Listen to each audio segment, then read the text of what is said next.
Now, what is your life philosophy? Do I know what my philosophy is? Every single one of you have them. Guess what? All your bad habits, that's your philosophy. All your good habits, that's your philosophy. All your addictions, that's your philosophy. Your philosophy is, I want you to create a philosophy that is so empowering and so amazing of this is how I want to live. I always share this story when I teach philosophy. I had lost my job in the corporate world. And I believe that was the day my life changed.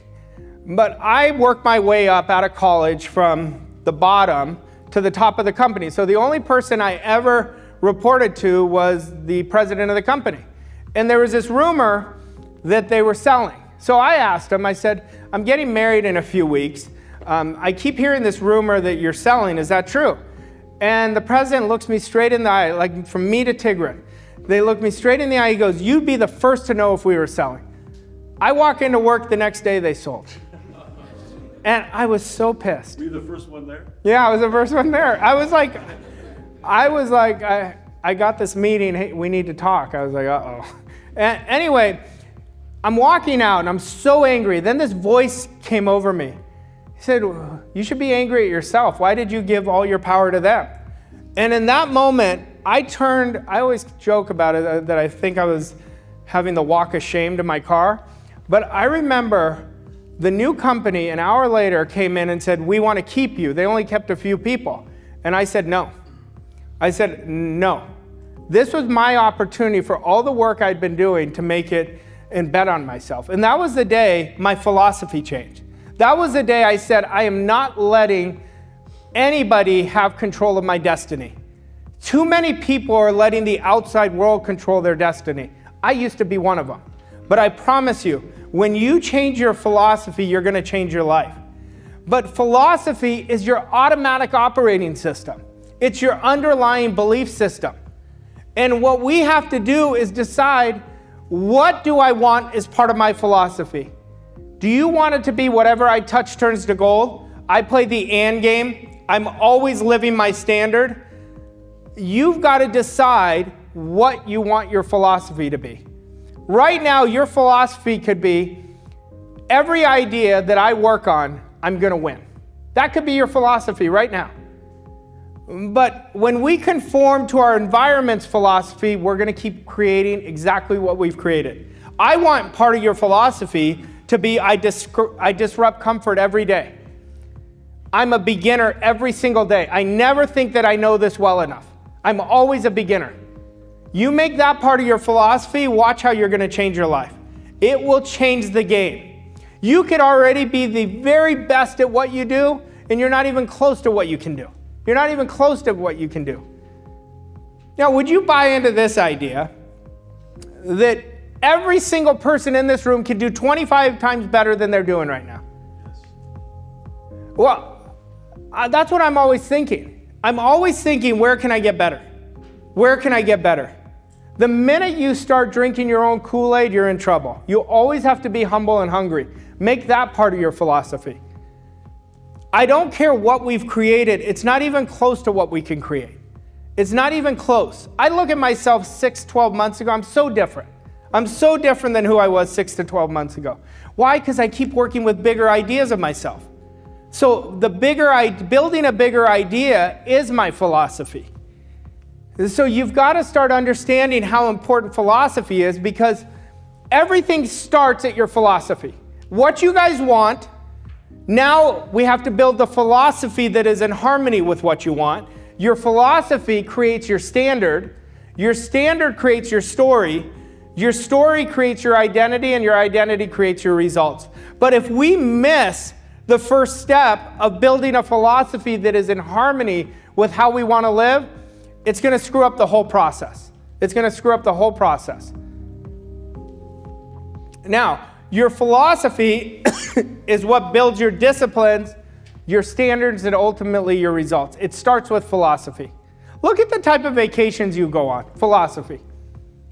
That's philosophy. Look, if you give yourself permission to go on vacations. What if you are working too hard? You just overwork yourself. That's part of your philosophy. I have a lot of people who say, I've had people on my team before, I'm not going to do it again. And I said, that's a bad philosophy. You're a different person now, so maybe you make leadership part of your identity, then you're going to have a different philosophy if you are a great leader. So we've got to start looking at this. Look at how you're accepting your income. That's part of your philosophy. Look at how you spend your money. Are you holding on tightly? Are you letting the results dictate what you can and cannot do? Philosophy. So I want you to understand a new philosophy requires you to think outside of the box. It requires you to think from your future self. It requires you to accept much different ideas. And when you do that, you're going to free yourself. You are going to free yourself. Now, who has created really good results this year? Okay, look at these. What I want to ask you is, where can my philosophy be upgraded that I can 10x those results next year? What part of my philosophy can be upgraded? Now, the people who did not raise their hand, say, is part of my philosophy all in? Because if it's not all in, you're not going to get better results. All you're doing is creating based on your automatic subconscious programming. We're winning automatically. We're losing automatically. So if we're losing, we have to activate our automatic success mechanism.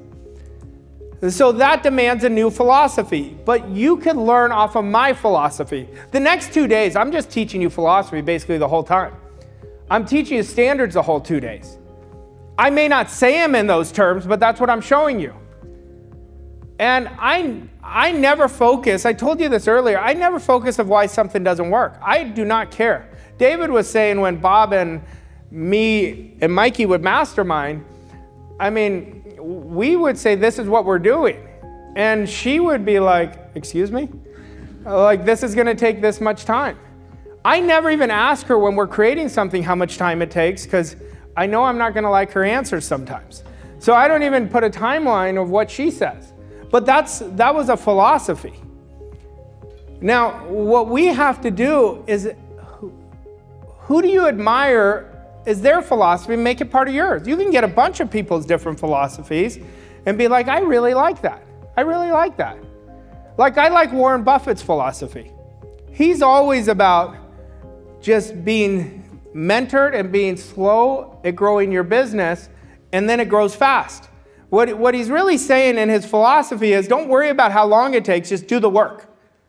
So you can learn from different people's philosophies. Now, we can not create better results without standard. What is my standard? Your standard is your DNA to success.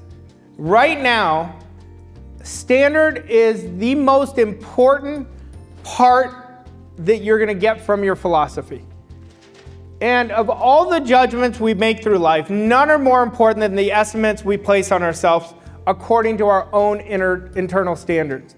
Just like we all have philosophies, we all have standards. Now, right now, be honest with yourself. Are you making your decisions based on your current level of standard of living, or are you bringing your current standard of living up to how you want to live? See, most people are only operating based on their current standards. We want to start living and make every decision, every attitude, every discipline from how we want to live. And when you do that, you're going to start attracting really different things in your life that are much bigger ideas, much bigger passion, much bigger energy.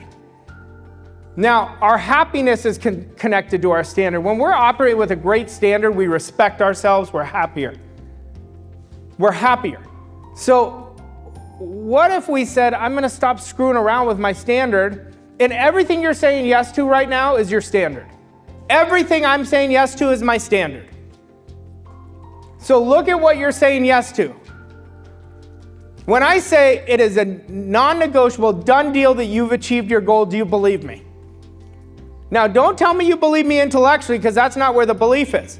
I want to know if you believe me emotionally. That's where the standard is. That's where you'll know.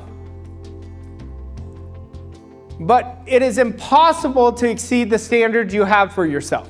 Look at your results neutrally. That's your standards. That's not just your programming. What creates your programming? Your philosophy, your standard, your story. That creates your identity, which creates your programming.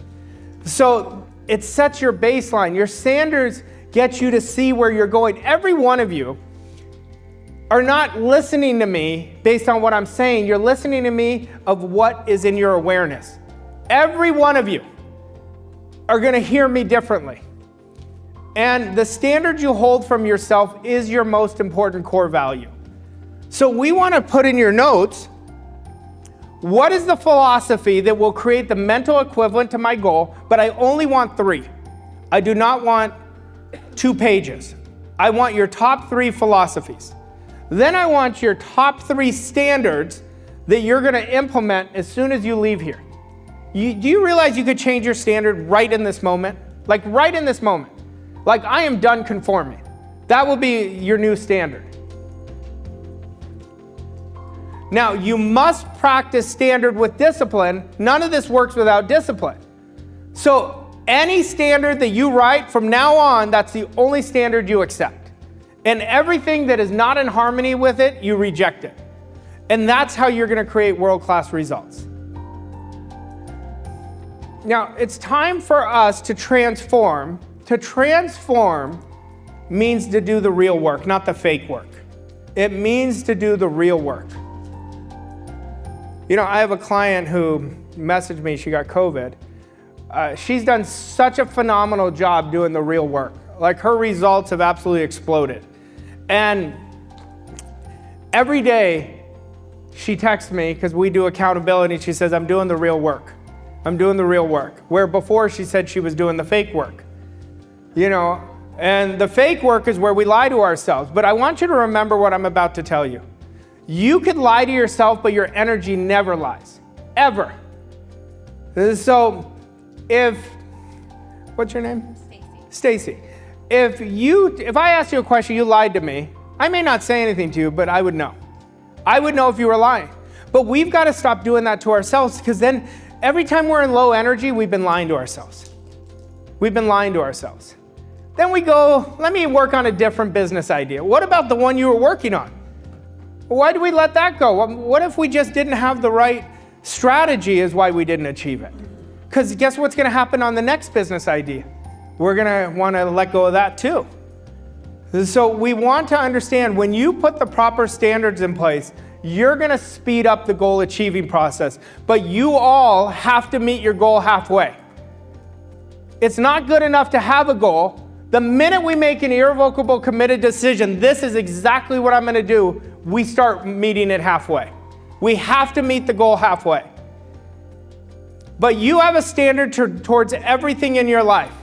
And if we just get neutral and we ask ourselves each area of our life, what is my standard towards money? Look at the amount of money you're earning. If you say, what is the standard to my self-esteem? Look at your results. They'll tell you your self-esteem. If you say how good am I at selling? Selling's got to be a number 1 priority in your life, because you can't help somebody until you sell them. But the first person you have to sell is yourself, that you're going to have an amazing day, that this is going to be the best day of your life today. And then you wake up tomorrow, you're going to sell yourself on that idea. Then I promise you, selling your clients is going to be the easiest thing you ever sell. It'll be the easiest thing you ever sell, because you're going to be a product of what you sell. But you got to keep transforming yourself. Personal freedom demands transformation. You are never going to be free until you are emotionally free. And to create emotional freedom is what creates financial freedom.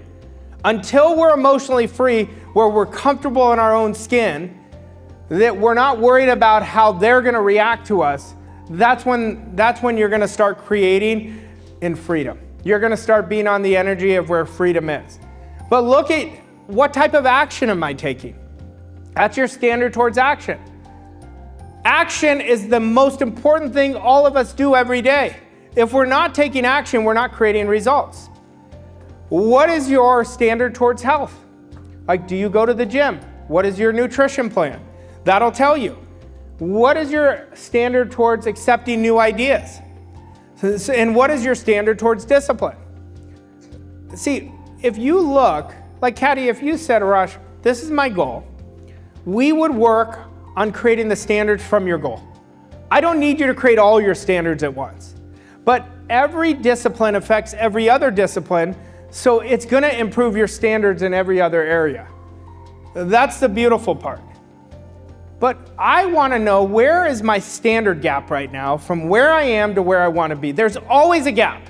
If I'm going after something much bigger than I've gone after before, of course there's going to be a gap. Every time I set a goal, I know I have to upgrade my courage. I know I don't have the confidence to achieve that goal. If I had the confidence, I'd already achieve it. And so it's not about I don't have confidence, I don't have the upgraded confidence yet, because I haven't disrupted enough comfort yet.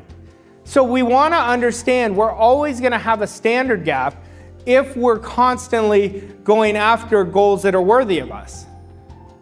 But this is what we have to focus on. You know, Mary and I have been working together for a while. Her and I, this is our motto when I coach her. Focused upgrade mode, correct? Focused upgrade mode. We're never satisfied. She gets to one achievement, then we work on the next. You know, are you in focused upgrade mode? But when I can get you to understand if one person can do it, you can do it. If one person can create great wealth, you can create great wealth. If one person can create a great business, so can you. And when you do that, you're going to start living. But we've got to understand who you are. Who you are. And we got to work on the philosophies. We've got to get you to understand how your mind works. But the most important thing is to focus on what you want all day long. Understand the spiritual essence of you is perfect. Your spiritual DNA is perfect. Start becoming more and more aware of it.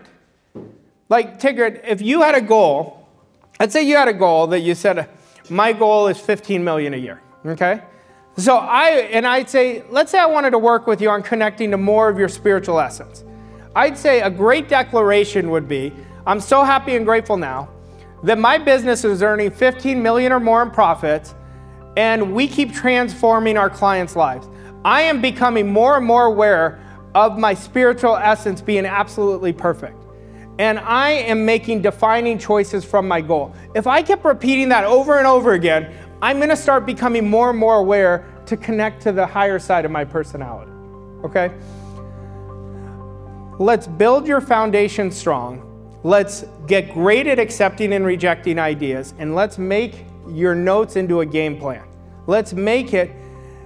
Don't screw around with your life. My mentor used to always tell me that. He'd be like, stop screwing around. This is the only life you have. Why are you screwing around?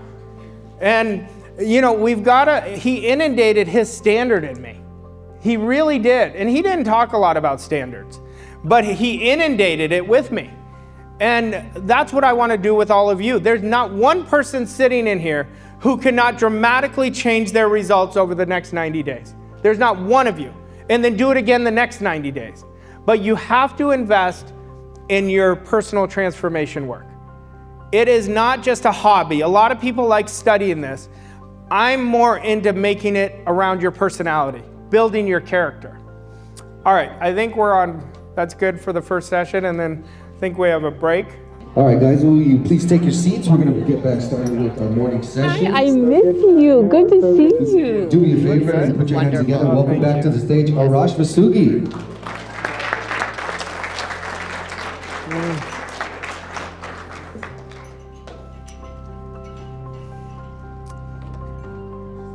All right.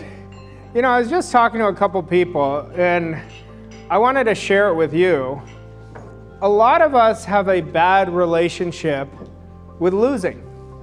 We've had an emotional impact to something that happened, but we're holding on to it really tightly where we want to let it go. I don't know anybody who hasn't lost. I don't know one person who hasn't lost. But we want to get it out of our central nervous system.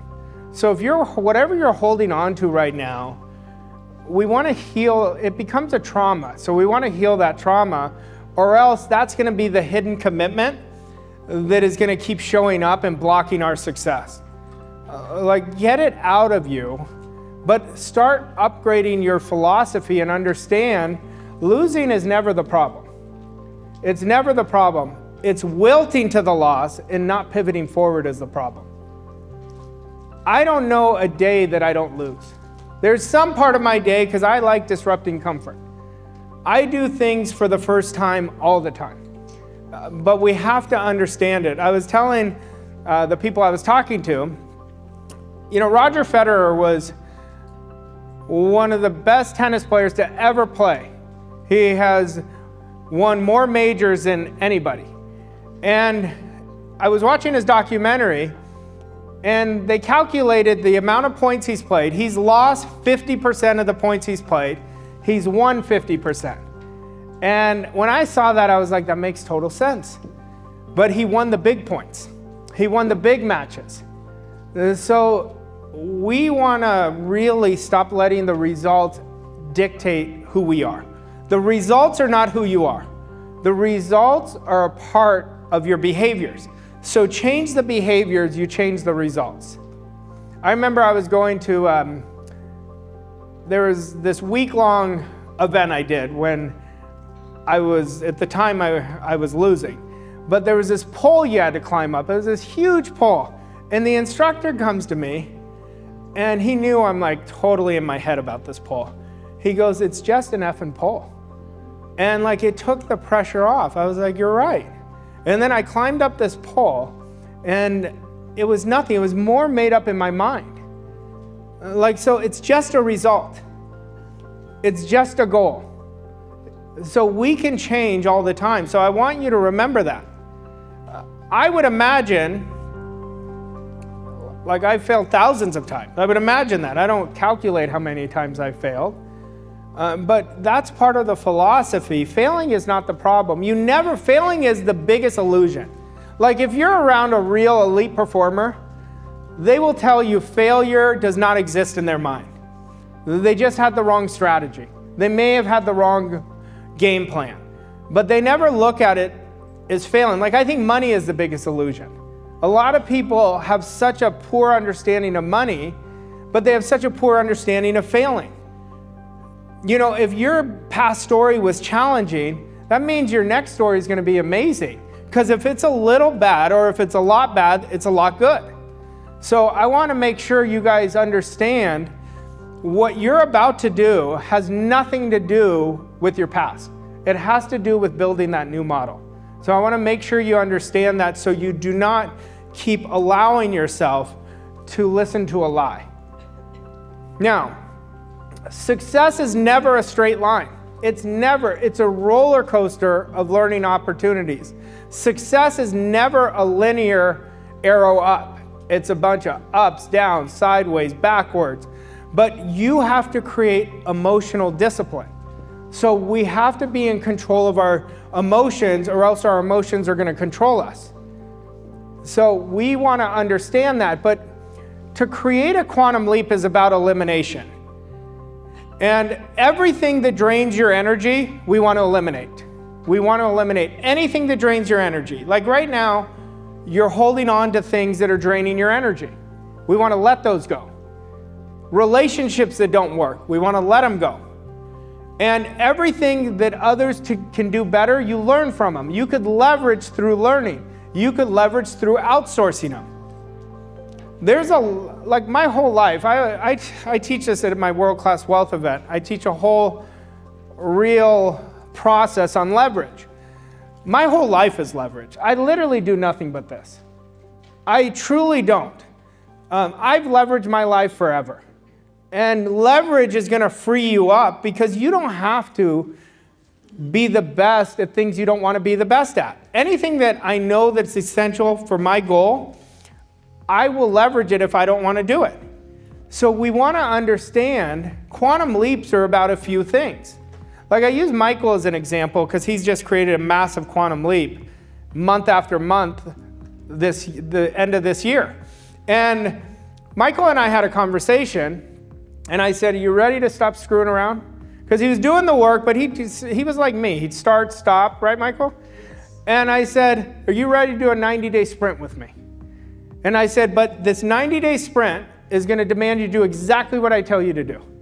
And I said, the first thing we're going to do is we're going to eliminate anything that drains your energy. So we made a list of what drained his energy. I said, we're going to eliminate relationships that don't work. And then I said, what we're going to do, he gave me a target for a monthly goal, and then I upped his target. He gave me a target of 7 sales, and I changed it to 10. And because I figured if he committed to 10, he'll do better than 7. So I gave him 4 action items every day that he was going to do. That's all we did was 4. And he did it. Then he called me. And we talk every 2 weeks, but he called me one day and he said, I just had my best month in the history of my career. And he said, but it's been so easy. That's what quantum leaps are. We have this old, outdated program since we were young that the more we do is better. More creates burnout. Less is more. But the old paradigm says if I do more actions, it's going to happen. It's going to happen. Like I was on a coaching call with this client. He said, Arash, I want to go over my strategy with you. He said, I'm going to reach out to 100 people every day. And he goes, what do you think of that strategy? I said, I think it's a terrible strategy. I said, there's no way that's duplicatable. I said, why don't you reach out to your 10 your 10 ideal clients, improve your communication, and you're going to create better results. Literally, I think it was 7 days later, he had 5 new clients. So what if your strategy is coming from the old you? Is that possible? Are you assigning difficulty to something before you start? Are you overwhelming yourself? Overwhelming, you'll know, because it's a really exhausting energy. Like you're always tired. So we want to simplify everything. We want to simplify everything. Now I think of my friend over here, Peter. One of his activities that was non-negotiable with me to help him get to his goal was prospecting. He said, Arash, I hate prospecting. I just can't do it. I said, maybe, or maybe we're going to commit to doing it. And then he would text me every day. All of a sudden, prospecting's not an issue, is it? It was always a relationship to prospecting. So what relationships do you have that are holding you back? So I think when I put relationship here, you're thinking of just people. You may have an attitude towards something that is holding you back. You know, you're having an attitude towards it. Like I was telling Armin on break, I said, he's hit 2 records since I've been working with his team. And I said, he's not even close to what he can do. He's not even close to what he can do. The records are awesome. That shows you what's possible. Now let's work with, if I can do this, what else can I do? That's how I want you guys thinking. Now, what I'm talking about here, I want you to look at this slide. I want you to build a new kick-ass model for yourself that makes the old model so obsolete and so outdated. I'm not interested in your old model. I want you to build a new fabulous model for yourself. What is that model? Now, when you just keep working on the new, the old will just go away. That's called the law of vacuum prosperity. You open the space by whatever you focus on. Whatever we give attention to, our intention follows in that moment, literally in that second. And it will be unconscious. But when we start creating conscious intentions that I am going to bulletproof my life, I'm going to create, this is my vision, this is my new model, this is what I'm creating, that's exactly what you're going to do. Now, this is what I want us to do, because I want this to be active, that you don't just put in your notes the questions I ask, we're going to actually do the work. And what I'd like you to do is a couple things. I want you to write your new model in the present tense, because I'm going to work on programming, and this next lesson after you write this out is how I want you to train your new program, okay? But I want you to put it in the present tense, and I want you to use emotional words, because that's how you connect with your subconscious mind. So let me give you an example. Like, let's say somebody is in real estate and they want to earn 10 sales a month. So how they would write their new model is, I'm so happy and grateful now that I consistently earn 10 or more sales every month. I'm in love with prospecting. My clients are ravaging fans. They keep referring me to more new clients over and over again. My confidence is at an all-time high. I have great discipline. I have upgraded the types of homes I sell now. That I am consistently selling homes over $1 million if that's what they wanted. And talk about your behaviors. And then after you write the new model, now we're gonna start writing out those 3 philosophies and the 3 standards from the new model. We never write the philosophy and standard first, we write the vision first, because everything is gonna come from the goal. That means our philosophy is coming from the goal. So I want you to write it out, and I want you to spend time, write it exactly how you want it to be. Now you can always change this tomorrow. You can change it next week. Like I'm constantly, every day, I write out my new story, every single day. That's part of my morning routine. Why do I write out my new story every day? Because it changes, because as I upgrade myself, my ideas upgrade. But every time we write, we deepen our commitment on a subconscious level. Our story is so important to keep evolving. And right now, like I think of Joe, Joe's been writing a letter for a while, but Joe's changed now. So what if he adds one idea to what he's been doing? Even though he's an avid student of mine and he's consistent, what if Joe today in the morning, I just popped something in his mind?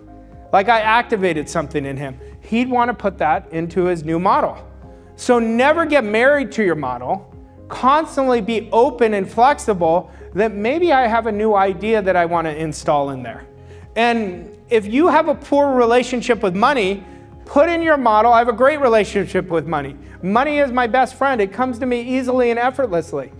You want to start activating exactly what you want in your model. All right, I'm going to give you some, how much time, Mike? 15 minutes. And before you write, I want you to set the intention because I want you to practice being intentional. Everything on this paper is going to happen. Like set the intention, know the outcome before you start. All right, great.